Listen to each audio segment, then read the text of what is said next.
We are absolutely committed to changing that status quo, whatever it takes, however long it takes. And today we are operating at scale. We have about 16 million patients managed across 48 states country. There's about 26,000 providers engaged on the platform. And our identity is that of a population health management platform, empowering value-based care. Welcome back to the other side of the chart. I'm your host, Dr. Jill Goldenberg. Today, we're going inside the operating system of value-based care.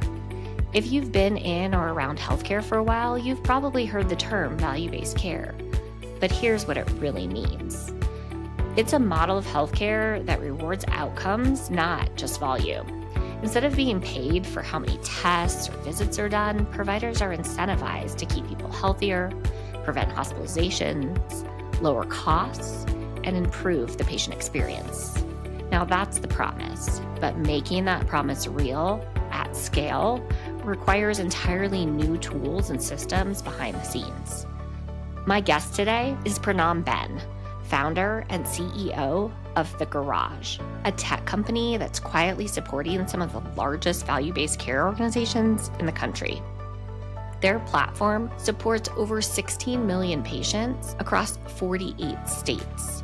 But what drives Pranam isn't just code or scale, it's mission. After a broken experience in the emergency department left him frustrated, unheard, and undiagnosed, he decided to spend his career trying to fix the system.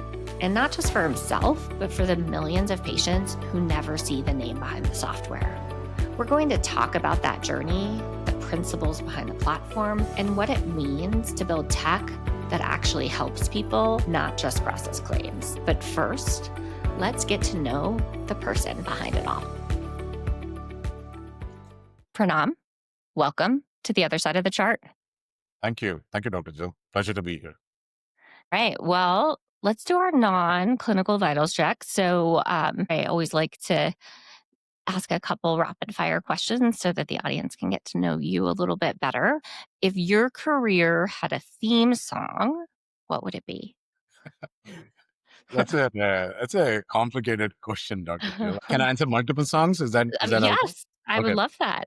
All right. So one is a song that always speaks to me, and just to our collective responsibility is "Heal the World" by Michael Jackson. I think that's a beautiful song, and it spoke to me early on. When I was young, and I heard the song for the first time. It absolutely spoke to me, and it has such a universal appeal because I heard the song in India, and it was so popular back there. Just that message, right? So that speaks to me. Just from a team, just drive more energy and things like that. I love the song "We Will Rock You" by Queen. Love that song. That's It has a amazing. lot of energy to it, and I think we need more energy in the work that we do. And there's this other song which I'm sure you or none of your audiences may have heard about it. It's a song from India. It's a Tamil song called "Naan Yen Pirande," which actually translates to "Why Was I Born?"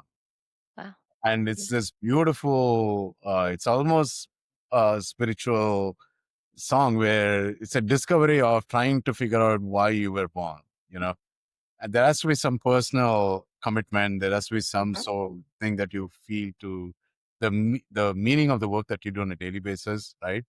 So that song is kind of something that I reflect on and ensure that I'm grounded on the why and not just the what and the how, Yeah.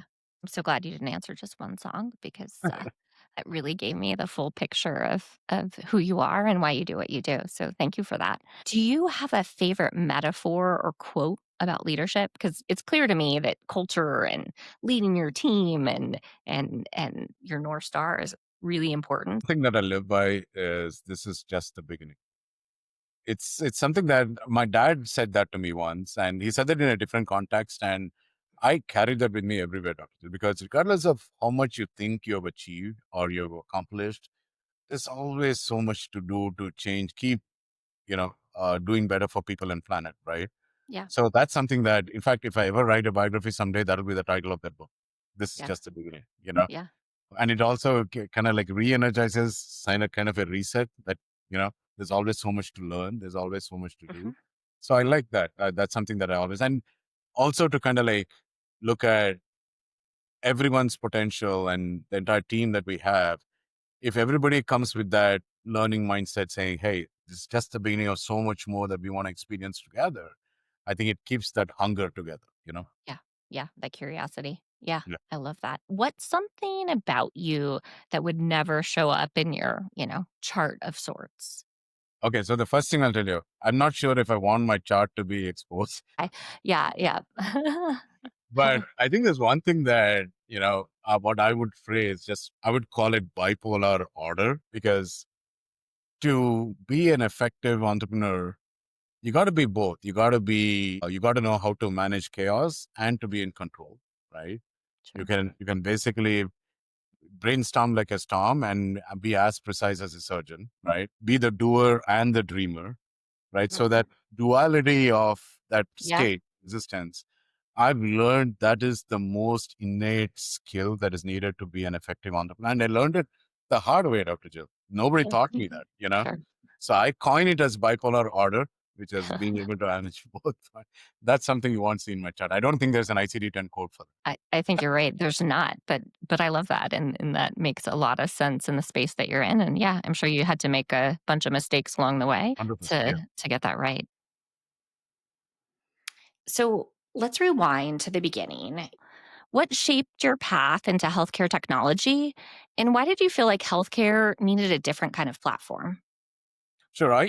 If you think about my roots, I was raised in India, southern India, and we had a very modest upbringing. And my early experience with healthcare in India was a pure concierge type experience. When you're sick, you go to your family doctor, and he prescribes medications, you pay by cash, and you walk out. It was a very easy process, right? Mhm. And then as I grew up and I was fascinated by the transformation that was happening worldwide with software. This is late 90s, and Mhm. that's when we were really realizing the power of software in general. And I saw businesses being transformed to software driven businesses across the world. And that fascinated me. And I got into it. I started my career as a computer programmer, building code and using early fourth generation languages to build solutions, regardless of the industry that we were in. And it was a personal experience back then that motivated me to want to come to the States and continue my career here. And, when I came here, I had a fantastic experience building some cutting edge technology solutions for very large enterprises. Mhm. And in one of my projects, I chanced upon this opportunity to join a healthcare startup. This was back in 2004, where they were building the first commercial kiosk for patient check-in. So Great. that was a product back then. The general thinking was, if you use kiosks in the airport to check into your flight, why couldn't you use kiosks to check into Mhm. your appointment in physician Sure. office? It Yeah. made complete sense, right? So I was excited by that idea. I was employee number 5 for that Mhm. startup, joined the startup, and as you would expect, went through pretty much the entire grind of a startup. We grew it from one hospital to 160 hospitals using the product at one point. The business was acquired by a much larger entity, and then I ran the corporate division for that large entity for a while. And that kind of like, as I was running that whole process, I had this personal experience in 2009 where it was a Sunday afternoon, and I distinctly remember I was having acute stomach pain, and I didn't Mhm. know what was wrong, right? I thought maybe it was something I ate, something that's off, but it kept aggravating. It wouldn't go. And then around 6 o'clock, I had to go to the urgent care. So I rushed to the urgent care because I couldn't bear the pain. And I remember the urgent care doc was barely diagnosed me, and his direction was, you got to go to the ER right away. And then I went to the ER, which was 5 blocks down the street, and I had to resubmit all the information that I gave to the urgent care while I was in severe pain. Mhm. And that ER kept me at that facility all night. And I was pretty much a guinea pig for every test that you could think of. And it was interesting, at 6 a.m. Monday morning, the ER physician comes to me and says, "You're good to go, son. There's nothing wrong with you." Oh my. So a visit to the urgent care, a visit to the ER, I probably ran a $20,000 bill that night, right? Sure. And Yeah. as I was walking to the parking lot, I was thinking like, what just happened, right? Yeah. I started the system, I took up time, resources, and I'm walking away with no diagnosis of what actually happened that day. To this day, I don't know what happened to me. That was the sad part of it, right? Yeah. And then I decided that was the personal experience that triggered my foray to becoming an entrepreneur. I had enough understanding of the system at that point to want to do something about it. And the first company that I started was an online patient referral platform. Hmm. So to allow for that urgent care and the ER to share patient information without hassling, the patients to carry the burden of that information, right? So I started that business in mid 2009, grew it pretty well. At one point, we had more than 200 physicians on the platform. And then I sold the business in December 2010 to a publicly traded corporation out of Atlanta, Georgia, Hmm. and helped them settle down with that division and moved on with my entrepreneurial journey in early 2012, which is when I started the garage. Yeah. So the garage was formed on April 1, 2012. And what was interesting was it was the same day that the first batch of ACOs were formed in the country, Dr. Jill. So, Oh, wow. so I kind of like, it was, for me, it was harmonious to kind of figure out, okay, healthcare is broken, something's got to give, right? And through my contacts, I started working with a couple of ACOs here in Central Florida. And when I understood the business model of the ACOs, I kind of realized that this is the answer to many things that are broken. It won't fix the entire system, but it'll help us make progress. And it won't come easy and it won't come quick. And it will require a lot of technology driven disruption, right? So I decided the garage is going to be that platform, that hub for value innovations that empower value-based care. 13 years, 7 months on, and I'm still having a lot of fun with my team, doing our work every single day, right? We are absolutely committed to changing that status quo, whatever it Yeah. takes, however long it takes. And today we are operating at scale. We have about 16 million patients Wow. managed across 48 states, country. There's about 26,000 providers engaged on the platform. And our identity is that of a population health management platform, empowering value-based care. So Yeah. Oh, that's the wow. introduction. Yeah. Yeah. Well, thank you. I love that. And I'm so excited to have you here as a guest because this really ties together so many of my guests prior to you. So you've got that technology spin, but also the real kind of person centered, let's fix the healthcare system spin. So I'm excited for this whole conversation. So you've said before that the garage was built to create a new operating system for value based care. Tell us more. You started to talk about this, but tell us more about what that means to you and what's broken about the current one? Right. When we started, when we were trying to figure out how to do or how to be a platform for population health management, right? A key design principle was to be a system that brought it all together. you know, a platform that brings it all together, data, Sure. workflows, users, and systems, right? How do Yeah, we bring all of it together? And that bring it together definition is what coined the operating system mindset. sure. So we said, okay, then if we are building that operating system that brings it all together, and in that, we kind of contextualize our own identity as the platform being like the Windows of value based care. Windows is the most used operating system in the Mhm. world. And Yeah.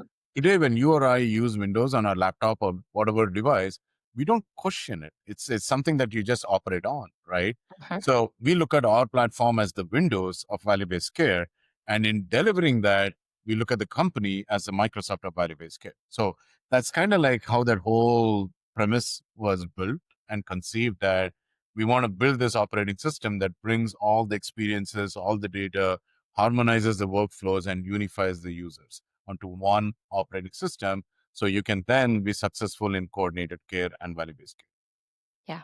Yeah. We're going to dive into this more, but I'll be so curious kind of where you are on that journey. But in my very first episode, I brought in a patient, right? Because the other side of the chart is really about being patient centered, person centered. And Dahlia, as a patient, really felt like she was over medicalized and kind of underseen in a system that's sort of efficient in data, right? So that's what you're talking about, but not in dignity. So, how do you make sure that the technology that you're building or technology that we're building in general doesn't just track patients, but actually gets to know them. So is there anything that you all are specifically doing that does that? And can you talk about a time when your platform really made a difference in patient care, and in a very personal way?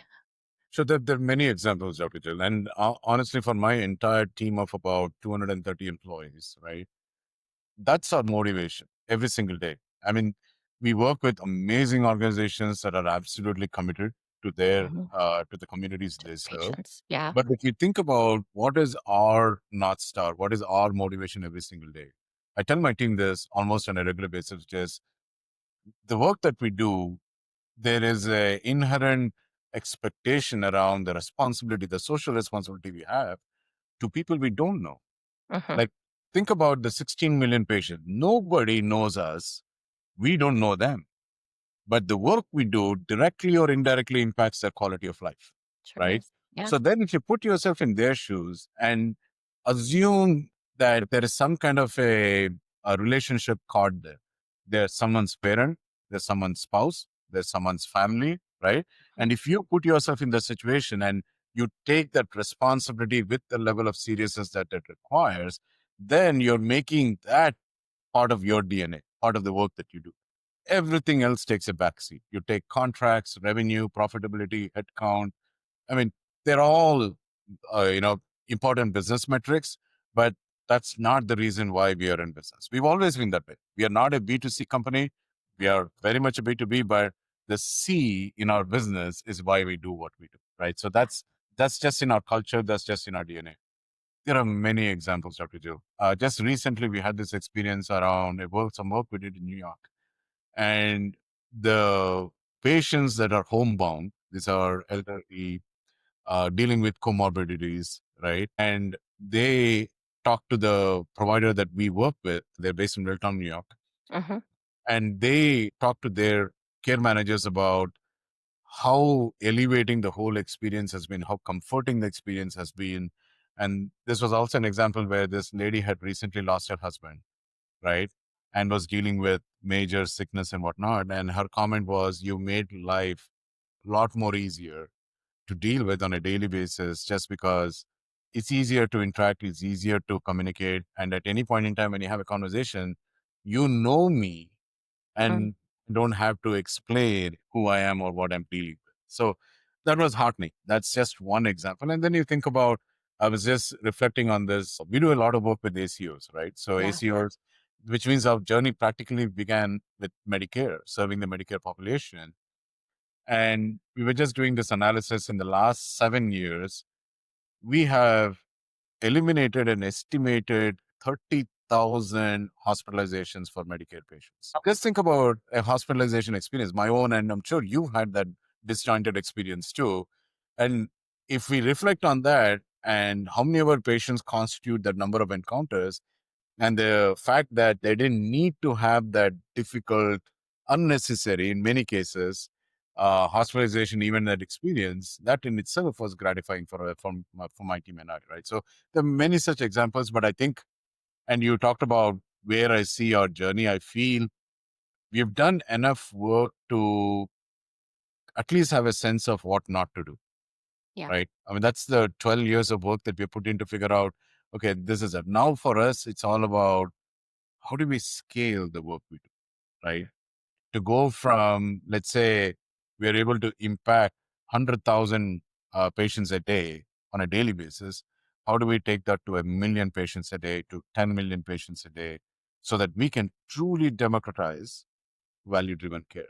And now, VBC in some corners are tied to a contractual element that if you're taking risk on the contract, you're participating in VBC. I have a much more broader view of it. If you think about the quintuple A, right? That which Sure. is, I hope all of us are committed to, which is let's lower the cost of air. We are too top heavy, right? We spend way too much. It's not the services, but it's the cost of the services that is killing us, right? Hmm. The patient absolutely deserves better care experience, right? Yeah.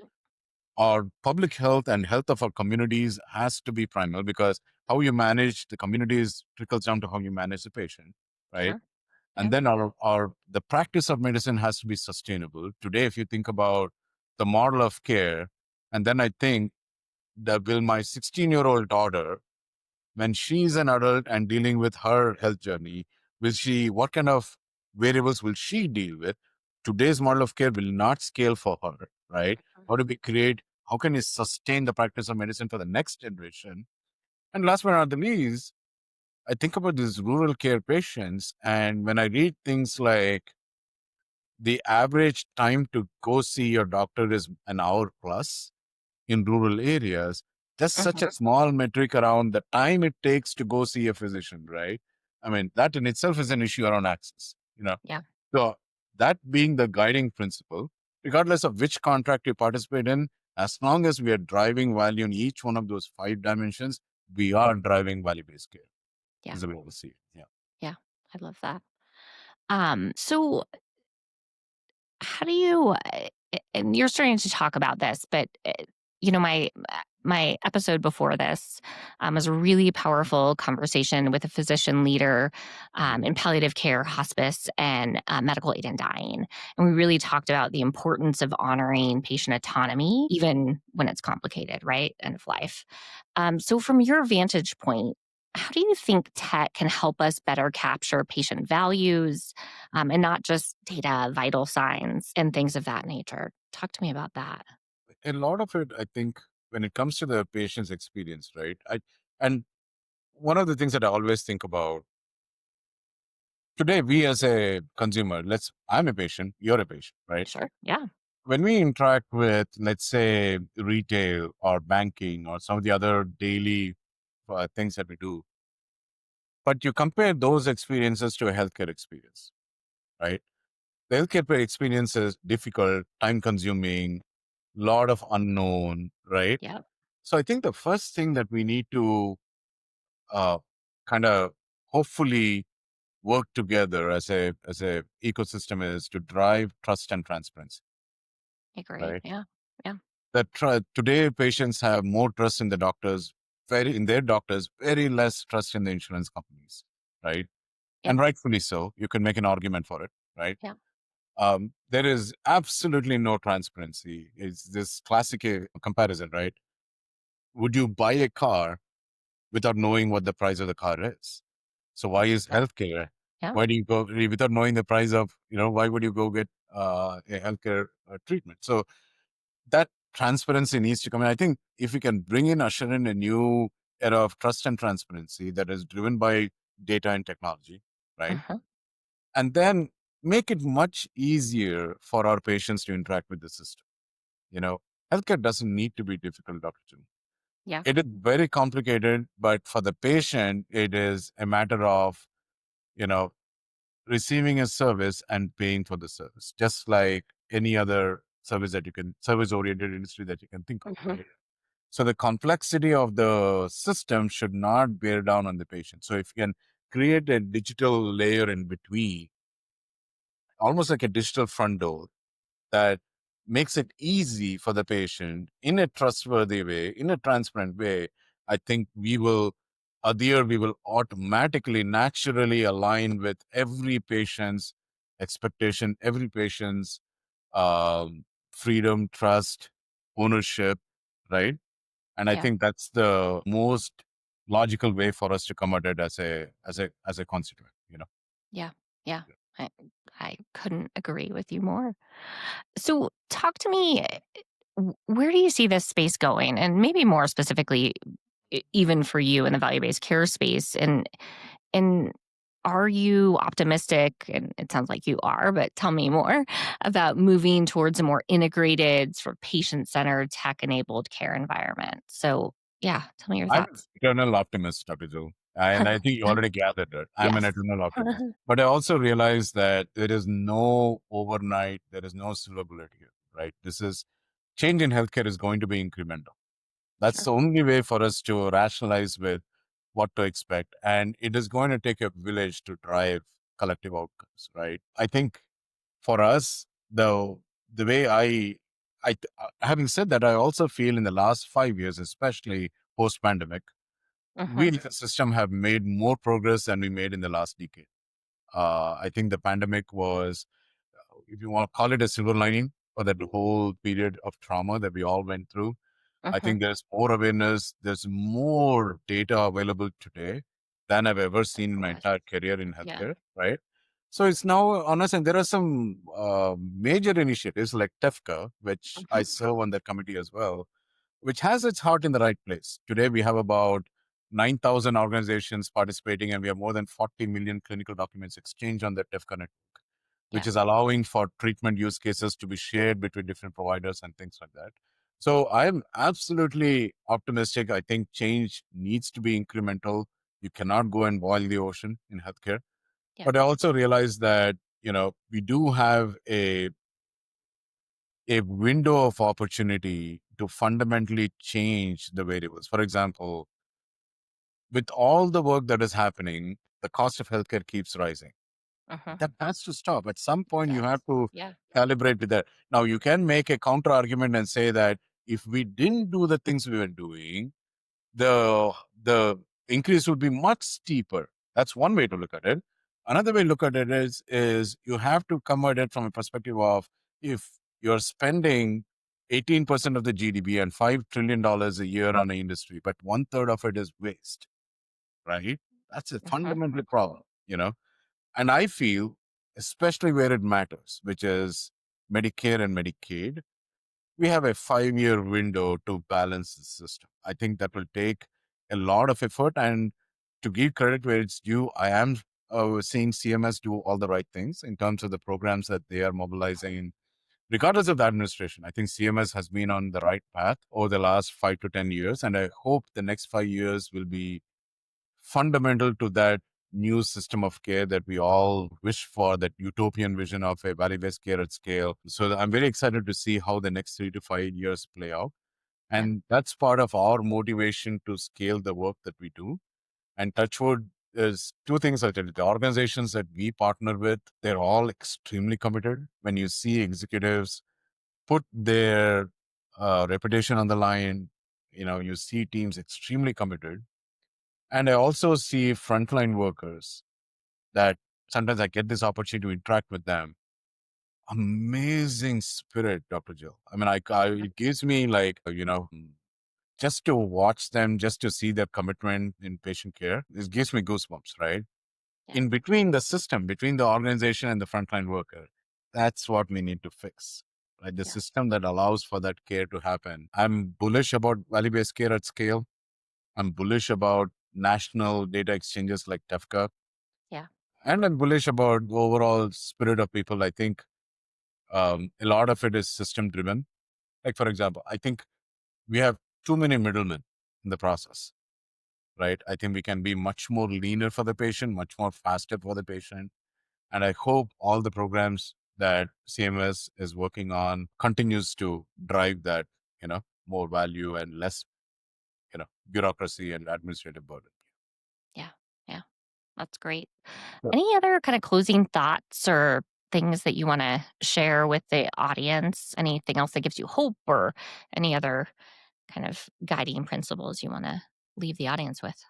No, I think the only closing thought I would have is that for everyone listening to this podcast, I think empowering a digital first, data first transformation of healthcare is critical, important, and timely for our patients. There is no other way to scale the system. You're not going to churn enough physicians and enough care workers to serve the entire population in the way and the ability to reach or democratize that care model.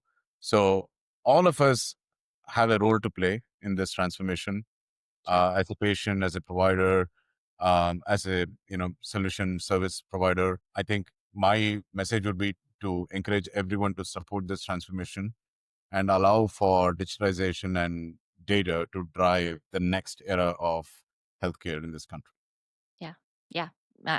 I love that. I say all the time. I mean, we can throw people at these problems, but it's not enough. Right. But So yeah, it's I would also say at the end of the day, there's a lot of talk around AI. I think there's a mhm, lot of buzz around AI. And in our world, at least the way I look at it, Dr. Jill, is what's applied is intelligent, is the way I see it, right? mm, I think enough guardrails, governance, and we will never take the human out of the loop in healthcare, right? Sure. Healthcare was, is, and will always be human centric.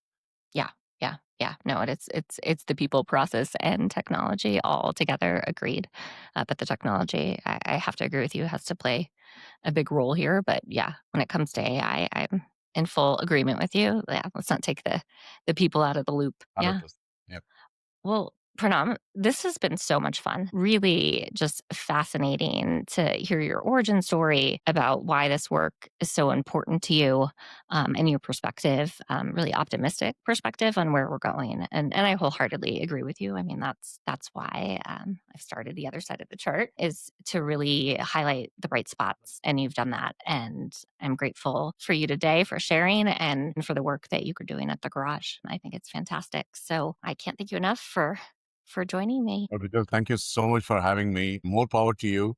I think we need more the other side of the chart to spread the word and create more awareness and whatnot. Thank you so much for having me on your podcast, and look forward to crossing paths again. Of course. Yeah. All right. Thank Thank you. you. Thank you.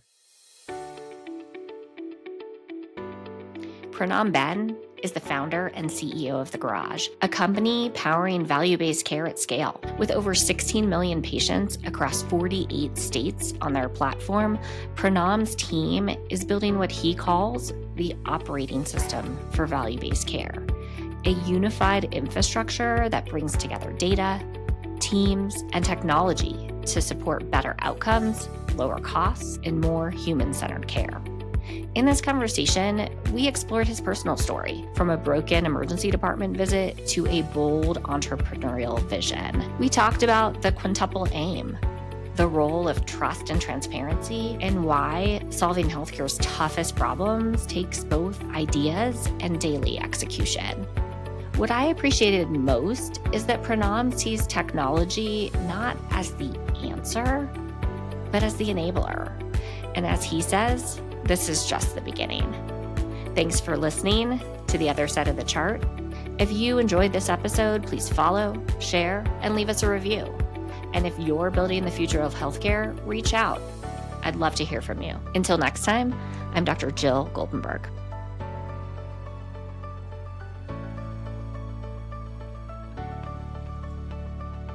The Other Side of the Chart is a production of G. Berg Productions, produced, hosted, and sound editing by Dr. Jill Goldenberg. Music by Relaxing Motivational Corporate by Fretbound. From Free Music Archive, licensed under Creative Commons Attribution 4.0.